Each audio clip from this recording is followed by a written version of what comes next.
عمران خان د جیل نه دا خبره ثابته کا چې زه د نورو سیاستدانانو نه جدا یم، ځکه د عمران خان ګیرولو د پاره د پاکستان آئین کې ترمیم کیږي. لکه دومره یو طاقتور سړی چې دغه ګیرولو د پاره قانون ټول قانون چینج کیږي جی. بل طرف ته حکومت 26واں آئین چې کوم دی د ترمیم 26واں آئینی ترمیم د سېنات نه منظور کړی دی. پاکستان تحریک انصاف سره چا غداری کړی دا کم کسانو پی ټی آی سره غداری کړی دا سره هم په دې ویډیو کې شریکوم. مبارک زیب هم عمران خان سره بیوفای وکړه. ګنډاپور په دې معاملې باندې ولې خاموش دی؟ عمران خان حکمت عملی د آئینی ترمیم حواله سره سوا پی ټی آی ولې د عمران خان حکمت عملی اختیار نکړه؟ مولانا فضل الرحمن هم پی ټی آی سره بیوفای وکړه. آئینی ترمیم کې د مولانا صاحب څه کردار؟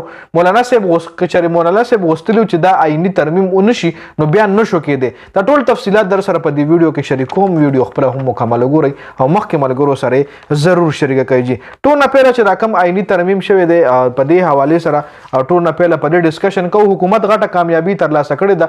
حکومت 26واں آئینی ترمیم د سېنات نه منظور کړی دی. د ترمیم په وجه حکومت عدلیه کنټرول کې راوستل غواړي. حکومت غواړي چې عدلیه زمونږ په مټي کې شي. الیمین ګنډاپور هم په دې ټول معاملې کې خاموش دی چې د پی ټی آی کارکونان په تنقید هم ډیر زیات کوي او عمران خان واضح پیغام جاری کړی و چې 26 اکتوبر پورې تاسو د آئینی ترمیم منع کوي. 26 اکتوبر پورې تاسو آئینی ترمیم حواله سره تاسو په ملک احتجاجونه وکړي. ډي چوک ته راوځي. خو چې کله بیا په 4 اکتوبر باندې احتجاج دوران ګنډاپور اچانک نیمه لاره کې غایب شو نو بیا ګنډاپور چې کله په منظریام راغو نو هغه چې تاسو باور ساتئ او ډیر زر قوم ته خوشخبری راتلو ولا ډیر زر به قوم ته خوشخبری ملو شي. خو خوشخبری لا تر اوسه قوم ته نه د ملو شوی. د عمران خان د احتجاج چې څومره هم کالونه ورکړي وو نو هغه احتجاجونه اون شو او هغه آئینی ترمیم چې کم دی اخر حکومت وکړو جی. مولانا فضل الرحمن صاحب حواله سره هم دا خبره ډیره زیاته زیریګر دشته چې مولانا پی ټی آی سره بیوفای وکړه. خو ډیر داسې په دې آئین کې ډیر خبره داسې هم وی چې هغه د مولانا صاحب په وجه باندې هغه خبره د دغه آئینی ترمیم نه ختم کړل شو. خو دا خبره هم حقیقت ته چې مولانا صاحب پی ټی آی پنی ملاره کې پریخه او حکومت طرف ته ووړي جی. حکومت آئینی ترمیم پاس کړو او مولانا صاحب کچره غوښتل چې دا آئینی ترمیم پاس نشي نو بیا حکومت په یو قانون کې نشو پاس کولې. پی ټی آی د دې ټول آئینی ترمیم بایکاټ کړی دی. پی ټی آی واحد په د پاکستان داسې سیاسي پارټي ده چې هغه د آئینی ترمیم خلاف ته بقایا چې پاکستان کې څومره هم سیاسي پارټیان دي هغه ټول د حکومت حمایت کړی دی په دغه آئینی ترمیم کې. پی ټی آی د اصولي فیصله کړی و چې د ګنډاپور اصولي عمل کې مونږه حصہ ناخلو جی. مطلب ګنډاپور هم دا خبره کړی و او پی ټی آی هم دا فیصله کړی و چې دا کم آئینی ترمیم دی دا یو ګنده عمل دی او د کې مونږه حصہ ناخلو جی او د دې و مونږ مکمل بایکاټ کو.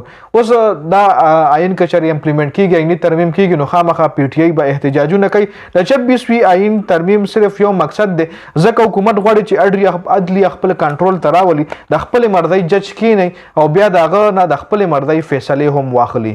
آئینی ترمیم چې کیږي هغه ټولو کې مقصد د دوی هم دا دی چې د خپل مرضی جج راوستل غواړي د پاکستان چیف جسټس جی بیا باغ نه د خپل مرضی فیصله هم واخلي.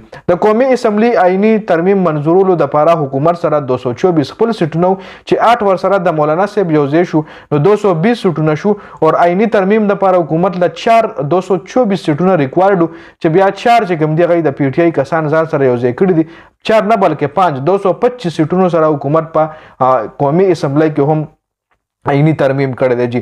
دغه 225 سیټونو کې 212 د حکومت خپل 8 ور سره د مولانا فضل الرحمن 220 او 5 کم دی د ځان سره د پی ټی آی لوټي یو ځای کړی دي او دغه لوټو هم د حکومت سره او عمران خان سره غټه بیوفای کړی. دغه کمی 15 ایم ان ایز دي چې حکومت سره یو ځای شوی. یو چودري الیاس ته عثمان علي دی بل ظهور قریشی دی اورنګزیب گچی او یو چې کم دی د باجوړ پښتون رور زمونږه مبارک زیب هغه هم د عمران خان خلاف شوی دی او حکومت سره په آئینی ترمیم کې یو ځای شوی دی جی.